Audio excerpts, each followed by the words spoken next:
Welcome, and in this lesson, we're going to get started with AWS architecture overview and some terminology. AWS is made up of regions. A region is a grouping of independently separated data centers. Now, these data centers in our geographic regions are known as availability zones. So, for example, in the United States, there's an Oregon region and there's a North Virginia region. Now, there's multiple other regions within the United States, but I'm giving two of them as an example. Each region contains a set of availability zones. These are independent data centers. When we design our architecture application, or when we're working inside of an AWS console, we're working inside of a region unless we navigate to another region. Our resources that are inside of one availability zone is available to any availability zone within that region. So availability zones work together in a region to make up a collection of the AWS resources. Properly designed applications will utilize multiple availability zones for fault tolerance failover. So for example, let's say that you have an EC2 instance, a virtual machine, and you're using an elastic load balancer to load balance the traffic from one availability zone with an instance in it to another availability zone with the instance in it. An example of fault tolerance means what happens if one availability zone or the instance inside of one availability zone becomes unavailable. Well, that means your application doesn't cease to stop working for your users. It just means that it automatically fails over, starts sending traffic to that one instance in the different availability zone. So when we're designing for fault tolerance and high availability, we need to always think about availability zones. So availability zones have direct low latency connections between each availability zone in a region. But each availability zone is an independently isolated data center from other availability zones to ensure fault tolerance. So if there for some reason is a natural disaster within a specific area in a region, your entire application architecture or environment's not going to be lost. AWS has designed it to be geographically separated. So your availability zones are geographically separated to prevent natural disasters from affecting all availability zones, as well as our regions. Now, when we use regions, sometimes we want to put our AWS resources to the closest point of our endpoint users. If we're streaming content to users in Australia, perhaps we need to have a streaming server somewhere closer to Australia, because the latency from going to the United States to Australia is obviously higher just because the speed of light, the amount of time it takes for the request to get to the US region back to the Australia region.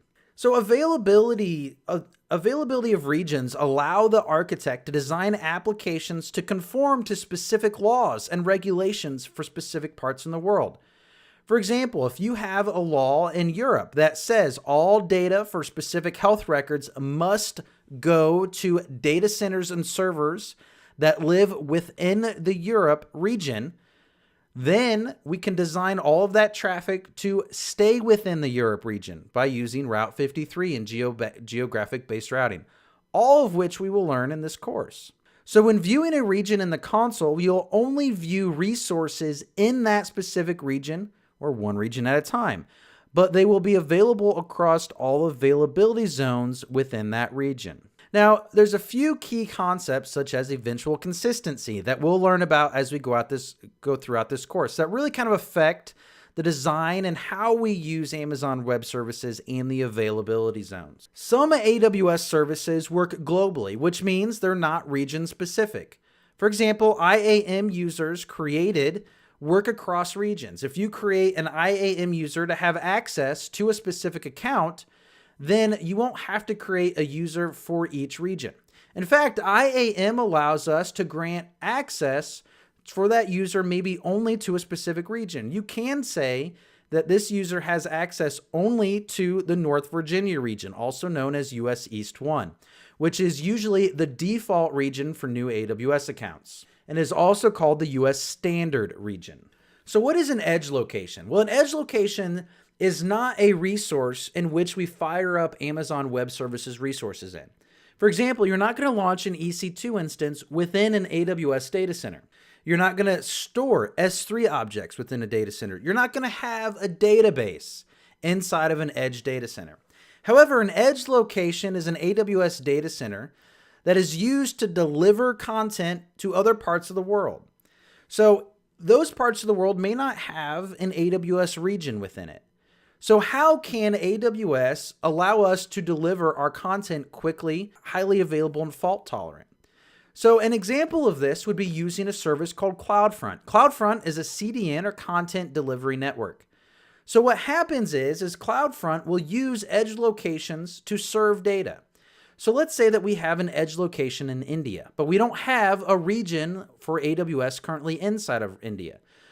All of the information, maybe static files or videos that are served to India are coming from other regions around the world unless we're using edge locations. What this means is there's going to be an increased amount of latency just because the amount of geographic space between the end user in India and closest region or the region the AWS resources are in.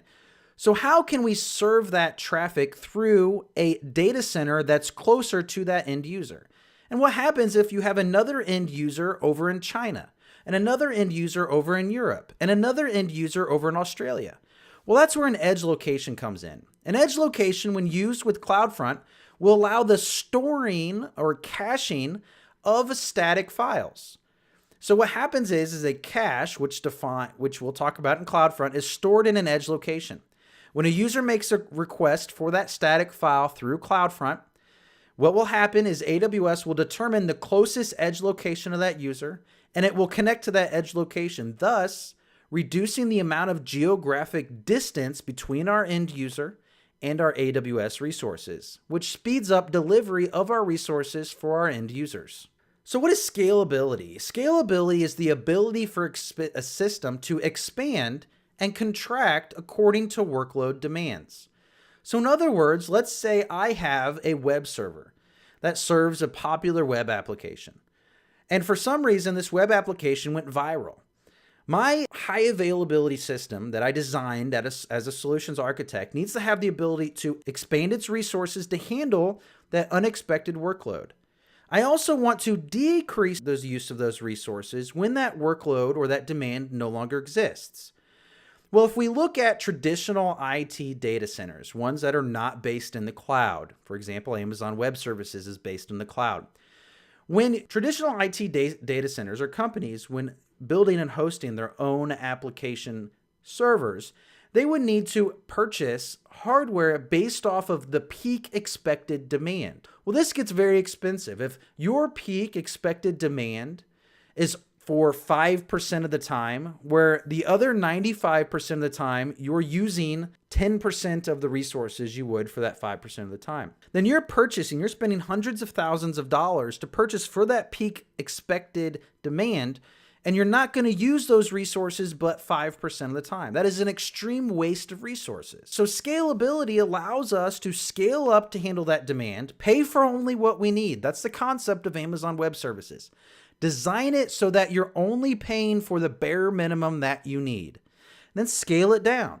So if you only need 10 instances for 1 hour a day, it'll scale up automatically for that 1 hour a day, and it'll scale back down to whatever the minimum number of instances that's required. So for example, 2 instances. So scalability allows us to design a resilient, operationally efficient, and cost-effective service.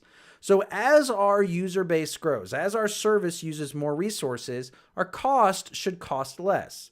So the more data that we send, the cheaper it gets in the terabyte ranges. So what is fault tolerance or fault tolerant? Both terms we'll hear quite a bit. Well, fault tolerance is the ability for a system to operate without interruption in the event of service failure. Now, this comes back to availability zones. This is why we design with availability zones in mind. And a lot of times we might design with multi-region in mind to reduce latency.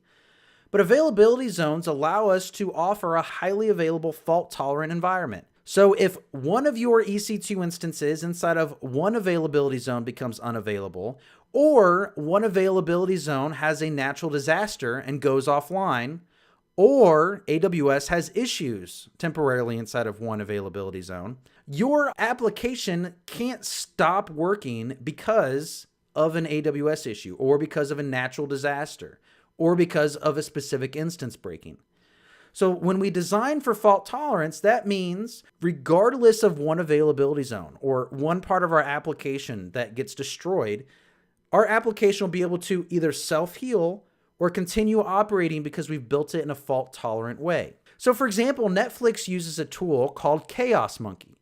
Chaos Monkey, and if you didn't know this, Netflix does use all AWS for their infrastructure.